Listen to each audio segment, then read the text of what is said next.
नमस्कार। आज हम बात करेंगे रामवृक्ष बेनीपुरी जी का एक प्रसिद्ध और बहुत ही महत्वपूर्ण रेखा चित्र है जिसका शीर्षक है रजिया।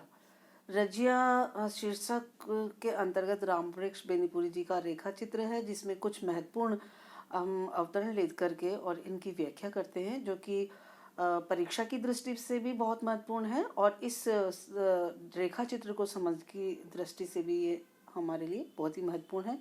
तो चलिए हम व्याख्या करते हैं। एक हमारे पास में ये अवतरण है रजिया का जो है। हाँ, ये मेरे बचपन की बात है। मैं कसाई खाने से रस्सी तुड़वाकर भागे हुए बछड़े की तरह उछलता हुआ अभी अभी स्कूल के सामने आया था और बरामदे की चौकी पर अपना बस्ता सिलेट पटक कर मौसी के छठ के पके हुए ठेकुए लेकर उन्हें कुतर कुतर कर खाता हुआ डेंकी पर झूला झूलने का मजा ले रहा था। उधर से आवाज आई, देखना बबुआ का खाना मत छू देना। और उसी आवाज के साथ मैंने देखा यह अजीब रूप रंग की लड़की मुझसे 2-3 गज आगे खड़ी हो गई। इसमें कुछ ठेठ देशी शब्दों का इस्तेमाल हुआ है जिसमें जैसे ठेकुआ, ये ठेकुआ एक फल होता है और डेंकी जो शब्द है एक धान कूटने का एक टूल होता है जिससे धान कूटा जाता है और साफ करके और उसे खाने योग्य बनाया जाता है। तो इसमें क्या कहा है रामवृक्ष बेनीपुरी जी द्वारा प्रसंग में हमें देना है कि रामवृक्ष बेनी जी द्वारा रचित रजिया शीर्षक रेखा चित्र से लिया गया है ये, और लेखक ने अपने बचपन में हुई रजिया नामक लड़की से अपनी पहली मुलाकात को इस अवतरण में वो रेखांकित करते हैं। ये प्रसंग है और इसकी व्याख्या करते हैं। तो कैसे करना है, इसमें लेखक बतलाना चाहता है कि मेरे बचपन की बात है जब मैं अपनी मौसी के घर रहता था और गांव के स्कूल में ही पढ़ता था। जब मेरे स्कूल की छुट्टी होती थी तो मैं अपना बस्ता उठाकर उसी जगह से स्कूल के घर के लिए उछलता कूदता और दौड़ता हुआ भागता हुआ वहाँ पहुँच जाता था। जैसे जिस प्रकार से कोई कसाई खाने से जो रस्सी तोड़वाकर कोई बछड़ा मृत्यु के भय से भयभीत होकर उछलता कूदता और तेजी से दौड़ता हुआ भागता है, मौत के डर से जैसे भागते हैं।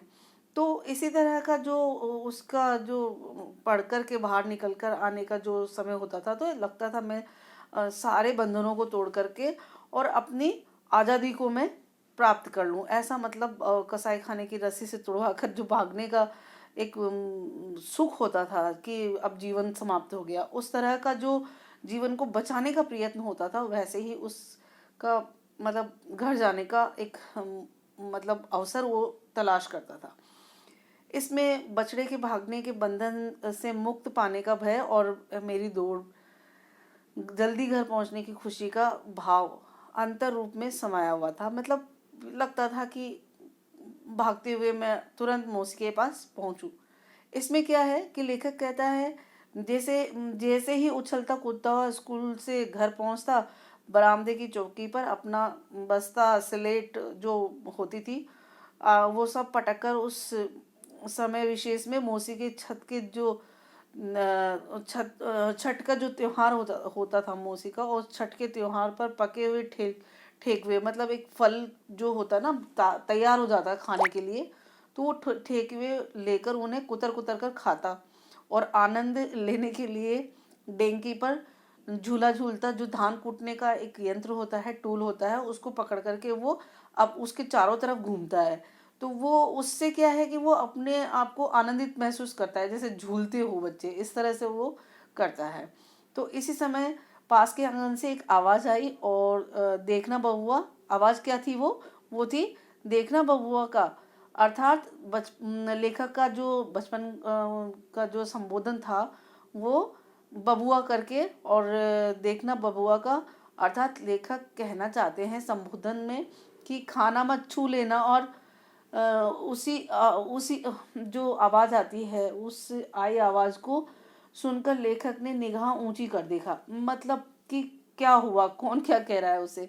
जब वो आनंद ले रहा होता है खाते हुए तो उसके 2-3 गज आगे एक नन्ही सी खूबसूरत बालिका आकर खड़ी हुई।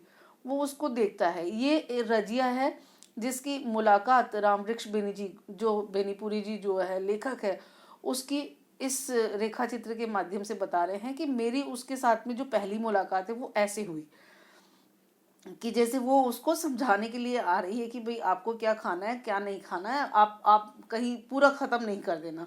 तो इस तरह से वो एक मॉनिटर की तरह, वो एक गाइड की तरह वो आकर के उनको समझाती है। इसमें विशेष बात क्या है कि लेखक ने अपने बाल मनोभाव के बीच रजिया से हुई पहली मुलाकात का वर्णन किया है। और दूसरी बात यह है कि बाल स्वभाव की सहज और मार्मिक अभिव्यक्ति बबुआ और रजिया के माध्यम से होती है। जो रजिया होती है वो लड़की होती है, और उसी महत्वपूर्ण पात्र की वजह से इस रेखा चित्र का नाम भी रजिया रखा है। और जो लेखक है रामवृक्ष बेनीपुरी जी, जिनको बचपन में बबुआ कहते थे, वो बबुआ की मुलाकात उस रजिया से होती है। उस बाल स्वभाव का भी यहाँ पे बहुत ही मार्मिक अभिव्यक्ति दी है, उनके वो जो वार्तालाप होती है। और इस अवतरण की भाषा के बारे में यदि बात करते हैं तो भाषा सरल है, सुबोध है, शैली वर्णनात्मक है, और ये बहुत ही बेजोड़ और बहुत ही महत्वपूर्ण एक अवतरण है रजिया का। आज के लिए बस इतना ही। धन्यवाद।